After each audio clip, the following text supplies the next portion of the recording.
So over the years, I've always seen a lot of people talk about Blade and Soul, and they always kind of argue about whether or not it's pay to win. Just wanted to kind of share my viewpoint on it and also see what you guys think about it. Is Blade and Soul pay to win?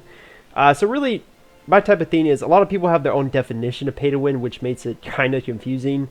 Personally, for me, I just have one strict rule on what's pay to win and what's not. So let's say they make a weapon and they put it in the Hamlin store, and it's better than the Grand Celestial weapon. So let's say they put in here for, I don't know, 2,000 NC coin or 4,000 NC coin, whatever, and it's the best weapon in the game, period. And the only way you can buy it is with NC coin. You can't buy it with Hamlin coin. You can't grind for it for free. You have to buy it with in real life money. That to me is a definition of pay to win, because you are paying for an advantage over another player. You are gaining an item that a free to play player cannot option.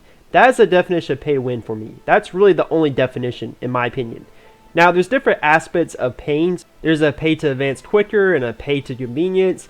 And honestly, in my opinion, Blade and Soul is the prime definition of pay to advance, because everything in this game you can use to pay to advance quicker. You could go into the currency exchange and buy 1,000 gold, and that's definitely going to give you a quick advantage over someone who's grinding for 1,000 gold. That's going to take them quite a bit of time and hours into the game, compared to just swiping $20 and gaining, boom, 1,000 gold. Or you could spend some money on the game, go into the daily deal, and buy some materials that otherwise you would have to spend hours farming in dungeons, like blood pearls or whatever material that you need that is conveniently placed in the cash shop. So these type of things make this game super pay to advance. And do I think this is pay to win? No, because honestly, all this stuff you can get from just playing the game itself. I've spent a decent amount of money on this game over the years, but that doesn't mean a free-to-play player can't get to the gear I'm at with time and grinding and putting hours into the game. The Ransom Weapon is not for a cash shop only player. Everyone in this game who plays this can get this weapon without spending a dime. Now, don't get me wrong, is it super reasonable? Not really, because the grind is a lot to get to, Grand Celestial Weapon or, Black Tower accessories and everything. It's going to take a bit of time to get to these legendary gear without spending a dime on this game.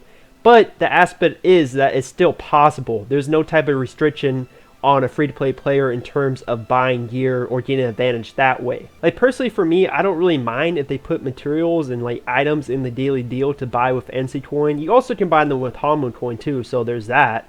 But I don't really mind that, because it's like, hey, maybe you really need this 10 of these Elysium crystals and you don't feel like grinding and you have a couple bucks to spend on the game.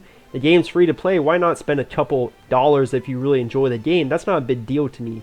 My only biggest problem with Blade and Soul that they've always done is that they'll kind of like push you to spending money on the cash shop. So they'll do little patches and they'll take out ways to farm for materials and put it in the cash shop, so it's very convenient. So it's like, oh man, I really need these moonstone crystals, but it's really hard to farm for these because they keep taking them out of bosses that drop them. And so let's just put them in the cash shop, so it's really convenient. Well, I might as well just spend 10 bucks and get my moonstone crystals. And that's the type of thing they do, where they kind of milk their players.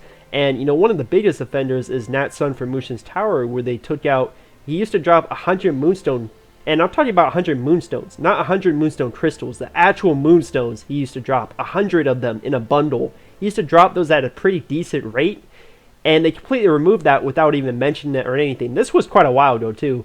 A lot of people quit because of that thing that they did, just because a lot of players just felt like they're completely disrespected by NCSoft doing that. I don't really blame them, but that's just one prime example. I could go over 1,000 on them doing these type of things where they're take out ways to farm for items, just so you kind of feel pressured to spend money in the cash shop, because there's no easy way to get these materials anymore because they keep taking them out.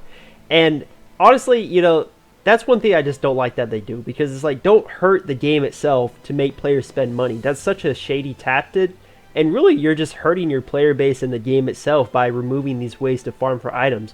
But honestly, yeah, I don't feel like Blade and Soul, at least for our regions, is a prime example of pay to win. No one's going to deny that there's heavy pay to convenience in this game, because someone can literally just do treasure trove and get freaking VT gear on a brand new character, where otherwise a new character would probably take months just to get into a clan and be able to run Vortex Temple. So no one's denying that argument. But there's plenty of other really pay to win games, like freaking Arch Age, which is really bad. And so I'm not going to really sit here and slander Blade and Soul. Even the other regions of Blade and Soul, like I believe China is one of the worst pay-to-win games I've ever seen in my life. Some of their stuff is just insane pay-to-win. And so I'm very glad our regions are not at that level. But that's just my thoughts on Blade and Soul. What do you guys think? Do you guys think that Blade and Soul is heavy pay-to-win and is terrible company system, whatever? Or do you guys not really mind the paywall system that we have right now? Let me know in the comments, and I'll see you guys in the next video real soon. I'm out.